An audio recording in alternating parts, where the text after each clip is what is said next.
Perkenalkan, nama lengkap saya Mersiana Zedia dengan NIM 1803030064. Saya mahasiswa semester 5 kelas B, jurusan Sosiologi. Baik, di video kali ini saya akan menjelaskan hasil ujian tengah semester yang telah saya selesaikan dari mata kuliah Gerakan Sosial yang diasuh oleh Bapak Klasarul Jamat. Di sini saya akan berbicara tentang fenomena pembangunan pabrik semen dan tambang batu gamping di Lingkololo, Desa Satarpunda, Kabupaten Manggarai Timur. Baik, pertama saya akan menjelaskan tentang pengertian pembangunan. Pengertian pembangunan harus kita lihat secara dinamis dan bukan dilihat sebagai konsep statis. Pembangunan adalah suatu orientasi dan kegiatan atau usaha yang tanpa akhir. Proses pembangunan sebenarnya adalah merupakan suatu perubahan sosial ekonomi. Pembangunan agar dapat menjadi suatu proses yang dapat bergerak maju atau kekuatan sendiri tergantung kepada manusia dan struktur sosialnya. Jadi, bukan hanya yang dikonsepkan sebagai usaha pemerintah belaka. Proses pembangunan menghendaki adanya pertumbuhan ekonomi yang diikuti dengan perubahan dari pertanian ke industri atau jasa, perubahan kelembagaan baik lewat regulasi maupun reformasi kelembagaan. Pembangunan secara berencana lebih dirasakan sebagai suatu usaha yang lebih rasional dan teratur bagi pembangunan masyarakat yang belum atau baru berkembang. Dalam bidang sosial, usaha-usaha pembangunan pada umumnya diarahkan untuk mengembangkan nilai-nilai dan sikap-sikap dalam masyarakat yang lebih kondusif bagi pembaharuan, pembangunan, dan pembinaan bangsa. Dalam hal ini, termasuk pengembangan motivasi, kegairahan usaha yang bersifat produktif.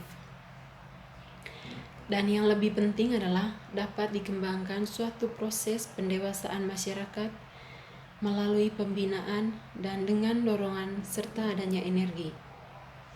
Pembangunan merupakan suatu kenyataan fisik sekaligus tekad suatu masyarakat untuk berupaya sekeras mungkin melalui serangkaian kombinasi proses sosial, ekonomi, dan institusional demi mencapai kehidupan yang serba lebih baik. Untuk mencapai kehidupan yang serba lebih baik itu, semua masyarakat minimal harus memiliki 3 tujuan inti, yaitu yang pertama, peningkatan ketersediaan serta perluasan distribusi berbagai macam barang kebutuhan hidup yang pokok seperti pangan, sandang, papan, kesehatan, dan perlindungan keamanan.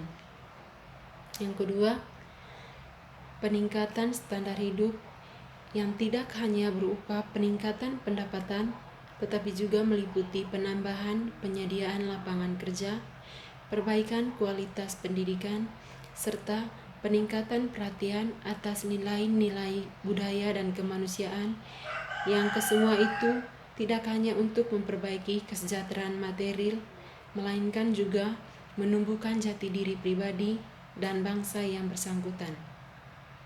Yang ketiga, perluasan pilihan-pilihan ekonomis dan sosial bagi setiap individu serta bangsa serta keseluruhan, yakni dengan membebaskan mereka dari belitan sikap menghamba dan ketergantungan, bukan hanya terhadap orang atau negara, bangsa lain, namun juga terhadap setiap kekuatan yang berpotensi merendahkan nilai-nilai kemanusiaan mereka.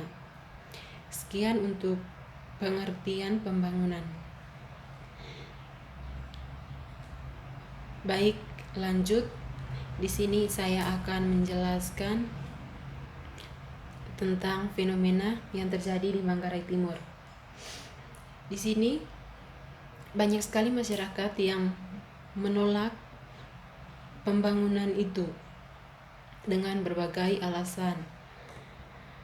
Yang pertama, ketenangan hidup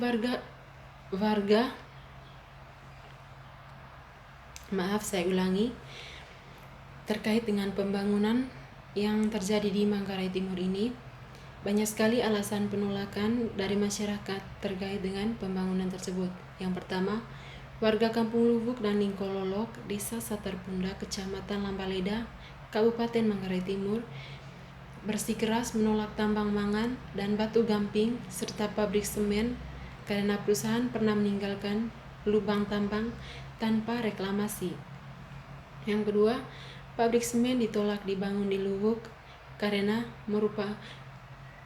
lokasi yang akan ditempatkan merupakan areal sawah produktif, sebab diperkirakan pabrik semen butuh air sebanyak 15.000 meter kubik per hari. Hal itu akan berpengaruh secara signifikan terhadap ketersediaan air untuk sawah dan konsumsi warga.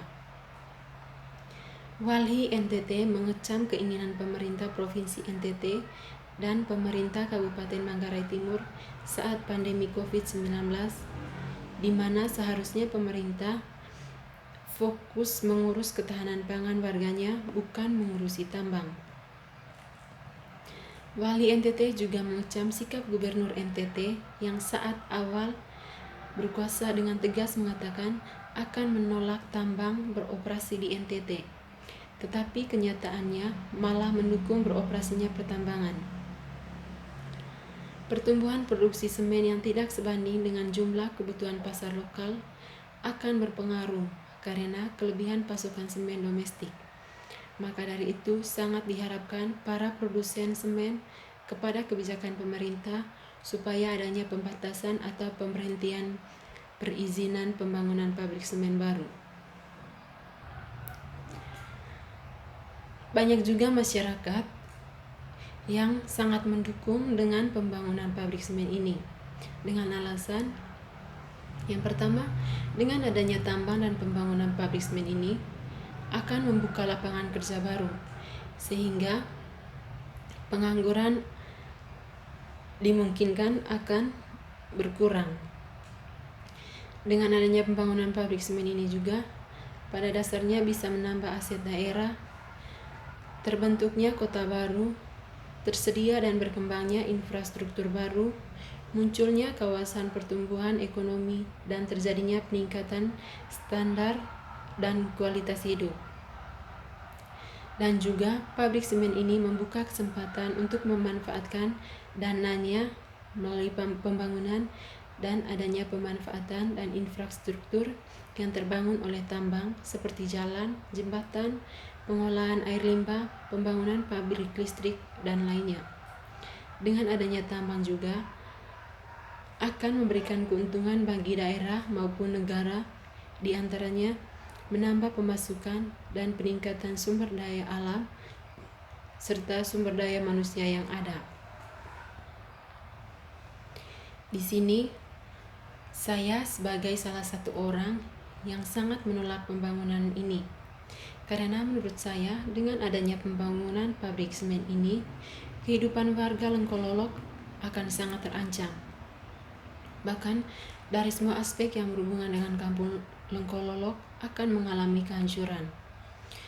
Menurut berbagai sumber yang telah saya baca, pabrik semen akan dibangun di tengah areal persawahan di Lubuk, yang artinya kehadiran tambang dan pabrik itu mencakup perkampungan warga dan lahan-lahan pertanian yang telah lama atau bertahun-tahun menghidupi mereka. Sehingga relokasi kampung dan alih fungsi lahan pertanian menjadi tidak terhindarkan.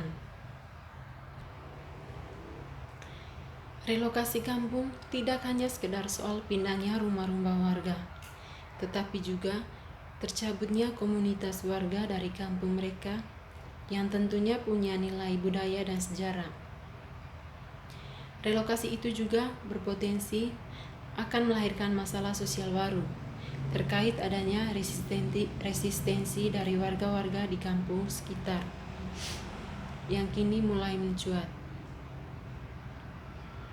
Sementara itu, lahan pertanian yang beralih fungsi menjadi lokasi tambang dan pabrik semen membuat para petani kehilangan ruang produksi dan sumber hidup. Wilayah di sekitar dua kampung itu merupakan bekas tempat beroperasinya perusahaan tambang mangan selama puluhan tahun yang faktanya tidak membawa perubahan signifikan bagi situasi kehidupan masyarakat. Salah satu perusahaan yang pernah beroperasi itu adalah PT Istindo Mitra Perdana yang masih terkait dengan PT Istindo Mitra Manggarai. Aktivitas tambang di sejumlah wilayah itu telah merampas tanah-tanah warga dan menyebabkan beberapa orang ditangkap dan dipenjara, serta memicu konflik sosial yang berkepanjangan akibat politik adu domba. Setelah perusahaan berhenti beroperasi, yang tersisa hanya lingkungan yang rusak, di mana lubang-lubang bekas tambang masih menganga tanpa ada proses pemulihan, mengingat lokasi tambang dan pabrik ini sangat dekat dengan pemukiman warga. Debu yang dihasilkan oleh kegiatan industri semen, baik pada tahap penambangan bahan baku maupun selama proses pembakaran hingga pengangkutan bahan baku ke pabrik dan bahan jadi keluar dari pabrik, serta pengantongannya juga sangat beresiko besar bagi kesehatan pekerja dan masyarakat sekitar. Debu juga berpotensi merusak tanaman dan sumber air. Ini tentu belum termasuk limbah pabrik.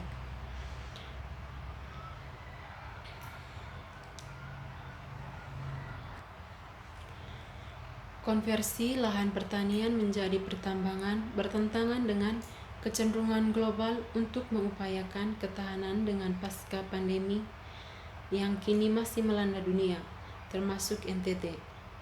Pandemi COVID-19 ini setidaknya memberi kita pesan penting untuk memberi perhatian serius pada sektor-sektor yang masih mampu menopang kehidupan kita, bahkan ketika dalam situasi sulit sekalipun seperti saat ini. Seharusnya pemerintah lebih memperhatikan keadaan masyarakatnya sebelum mengambil tindakan untuk melaksanakan atau merencanakan pembangunan pabrik semen dan batu gamping. Dan juga segala kegiatan yang berhubungan langsung dengan masyarakat, sebaiknya pemerintah terlebih dahulu melakukan sosialisasi terkait dengan rencana pembangunan tersebut, agar dalam melaksanakan perencanaan tersebut tidak ada anggota yang pro dan kontra.